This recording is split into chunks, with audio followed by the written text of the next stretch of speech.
So hello, fellow coin and banknote collectors, and this is Glenn back with another video. So for this one I need to get an angle on the actual banknotes so we can have a look. And today we're actually having a look at the banknotes from the German, or some of the German occupied territories that actually were issued during the Second World War. So these are countries that pretty much were not semi-independent. So we're not talking about the banknotes or coins that were issued by, so here you go, Croatia. So Croatia was pretty independent, had its own armed forces, also had sort of like a civil war, and it actually controlled a lot of territories. So, and that was an ally of the Germans as well. I was going to say the United States, but that is incorrect. So some of these banknotes are actually quite expensive, some of them are not. Like this banknote here, this is a 50 dinars from Serbia. So if you're not familiar with Cyrillic, this is the Cyrillic alphabet. So it is based on the Greek and Latin alphabet, but it's used to write some Slavic languages like Serbian, Bulgarian, Macedonian, Russian, Ukrainian, Belarusian, or any other ones. I'll probably miss some, but anyway, they're the major ones. And Srpska Narodna Banka, so National Bank of Serbia. And this is a 1942. As you can see, it has this guy, I forget his name, but well, it's not that important. And on the back, so it actually has the coat of arms of Serbia. And these banknotes you'll probably be looking at probably between $5 and $10 per banknote for one of these. The smaller denominations generally a lot easier to get than the higher ones, which are, yeah, it's pretty typical for currencies. Like the £1,000 banknote is pretty hard to get, but the £1 banknote is actually quite easy to get. And then we have any more from Serbia. Look at Czech Republic. Oh, that is another one from Croatia. What's it doing there? Okay, I'm missing some Serbian banknotes. I do have some more, but I'll leave those for another video. And then we have the general government. So this is what was left of Poland after it was divided between the Germans and the Russians. So this is in 1941. And here we have an actual banknote that was issued in 1934, so during independence. And generally the banknotes are pretty similar. But they Bank Polski? No. And this one is issued in Warsaw, the independence one, but this one's issued in Krakow, which is another city. But you can't actually tell that these ones were actually a German issue because it doesn't have German on it. And it doesn't have any information saying that it was issued by the German government. So just got permission of the Polish bank. So this one probably at least $10 to $20, I would say. And these ones are actually quite common, so probably also the same price that I've actually seen selling. But the ones that actually get a bit more expensive are the ones from what is now the Czech Republic. The Germans called it Bohemian Moravia, which is two areas of the province. So in Czech it's actually called Čechy Moravia. So they're just two different areas, and it's called a protectorate. So protectorate, so it's obviously protected by the Germans. Don't know how it's protected though. They took it over in 1939. Yeah, just to seize the Sudetenland. And as you can see, it has a general portrait, which is pretty common on currencies issued by the Germans of the period. And this one actually has German and Czech for everything. On the back is actually pretty boring. This one you'll probably be paying probably about $20, I would say. 10 to 20, same as the other ones. Then we have a 50 korun. As you can see, it's actually a korun. So Czech Republic still uses a korun. And it's actually a continuation of the Austro-Hungarian kronen.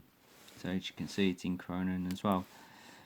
So it is a continuation of one of the older currencies, apart from the British pound and Swiss franc and all that. This one has a portrait of a woman. So this one you're probably paying about $15, probably $10 in this grade, $15.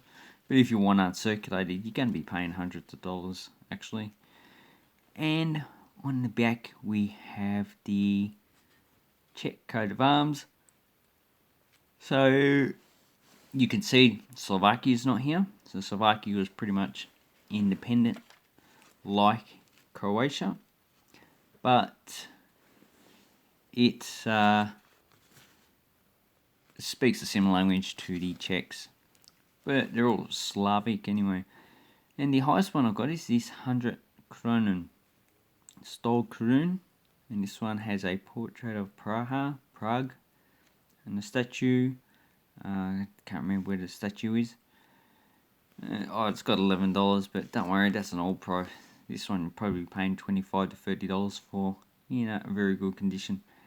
And as you can see on the back, is actually not very interesting in the center, but the patterns around the side, the flowers and the actual leaves, looks like clover. It's actually quite interesting. I actually quite like it. And you got 2 Auflag, so this is the second issue. You actually see that on Austrian banknotes as well, before they actually introduced the new euro. And this one has a some more writing on there. So there's another issue without that writing that's down the bottom. So that one's actually quite a nice and expensive banknote. And actually, the banknotes from the Protectorate of Czech and Mahern, Bohemian and Mahern, are actually in demand. So you won't actually pick up any of these cheap. And the same with Polish ones. You won't get them for a few dollars. But the Serbian ones, you can actually pick a few up for just a few dollars. But you'd actually have to be looking very hard to actually get some that are actually quite cheap. So if we look at some of their actual banknotes, you can see the banknote that I actually had lowest is $5 and actually increase in value, but as you get higher in their denominations, you're looking at a higher price.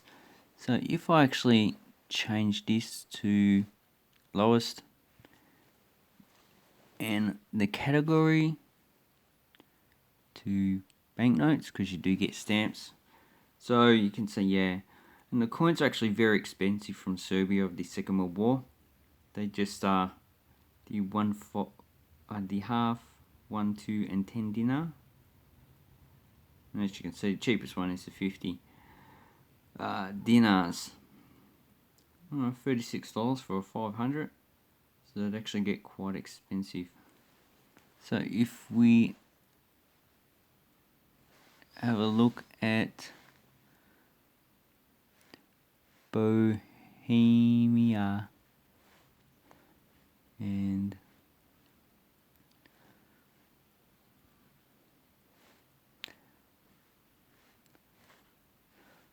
Bohemian Moravia, then you don't want the actual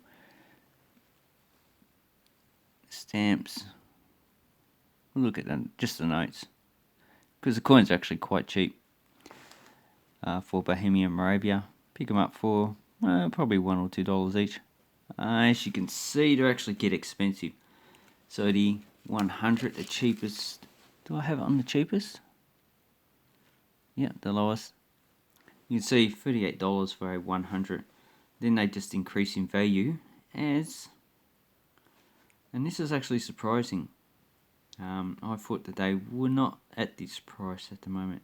So basically, I actually wouldn't purchase any of these.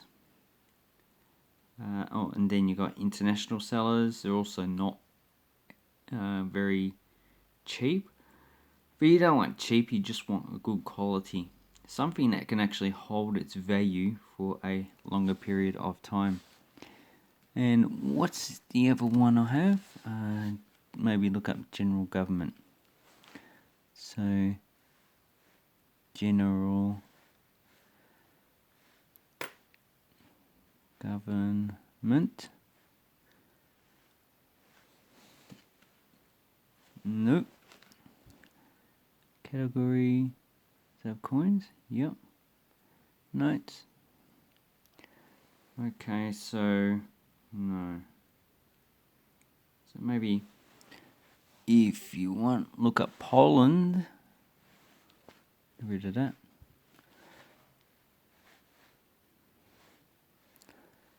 Poland. What date was the issue? 1941. And that 50 zloty was actually counterfeited by the British and used in actual Poland. So counterfeiting is actually probably not a rare thing. And as you can see, the lowest. Let's have a look at the lowest. Yeah, not too good ones. $7. See, they're also not too cheap, but they're actually more affordable than the actual Czech banknotes that were issued during the Second World War. And as you can see, the most common one you can see is the 50 zloty. Then you got the 100. So you got the 100 zloty, and if we compare it, because I don't actually have the actual banknote, compare it with the one that's issued by the Czech, Polish, you can see there was a portrait that's been taken off. But most of the banknote is actually pretty much the same design. And on the back, they replaced it with a tree. So pretty similar design. And the Germans really just were not really worried about the actual currency. So as you can see, quite expensive. Gets expensive now. So anyway, those ones are a nice piece of history to actually collect if you're a banknote and coin collector. But, you know, you're going to actually be paying for these banknotes. So they're actually not a $1 banknote, which you can pick up for like $4 or $5. Anyway, here I'll leave the video. I'd like to say thank you very much for watching my video and have an awesome banknote and coin collecting time. Thank you and goodbye.